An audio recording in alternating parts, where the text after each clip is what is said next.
আমাদের এই একটা ভুলের জন্য আমরা মার্কেটে প্রায়ই বারবারই প্রায় লস করি। এর পেছনে কারণ হলো একটাই, কারণ আমরা যারা রিটেল ট্রেডার তারা কি করি, এত বড় একটা ক্যান্ডেলটাকে এখানে এত বড় একটা এফবিজি গ্যাপ আমরা ফাইন্ড করি। এছাড়াও আরও যারা ব্রেন মারে তারা কি করে, তারা নিচে এখানে কনসোলিড দেখে এখানে একটা ডিমেনশন জোন ক্রিয়েট করে। এই সমস্ত কিছু দেখে তারা কি করে, নিজেদের মতো এফবিজি গ্যাপ থেকে বাই করতে লাগে এবং ডিমান্ড জোন থেকেও বাই করতে লাগে, কারণ কনসেপ্ট ওটাই পড়েছে। বাট তাদের কনসেপ্ট এখানে ফেল হয়ে যায়।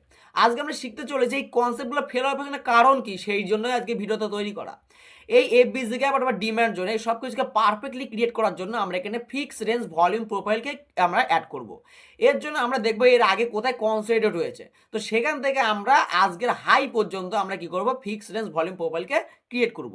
এরপর আমরা দেখতে পাচ্ছি এটা আমাদের দেখালো যে কোথায় কোথায় অ্যাক্টিভিটি হয়েছে। তো যেখানে যেখানে অ্যাক্টিভিটি হয়েছে সেই যে জোনগুলোকে মার্ক করে নিতে হবে। তো নিচের এই জোন দেখতে পেলাম সবচেয়ে বেশি অ্যাক্টিভিটি, তো এখানে আমরা মার্ক করে নিলাম। আর এটা আমাদের ডিমান্ড জোন হয়ে গেল। এবারে আমাদের যদি এন্ট্রি নিতে হয় তো আমরা এই ডিমান্ড জোন থেকে এন্ট্রি নেবো, আমরা উপরের জোন থেকে নেবো না। এছাড়া হচ্ছে হায়ার টাইম ফ্রেমে যাও, সেখানেও আমরা দেখতে পাচ্ছি একই জিনিস। তো আমরা যদি এফবিসি গ্যাপ অথবা ডিমান্ড জোন যদি ভালো করে না মার্ক করতে পারি, তো ভলিউম প্রোফাইল আছে, তো এই ভলিউম প্রোফাইলের মাধ্যমে আমরা খুবই সুন্দরভাবে ডিমান্ড জোন এফবিসি গ্যাপ সমস্ত কিছু ফাইন্ড করতে পারি।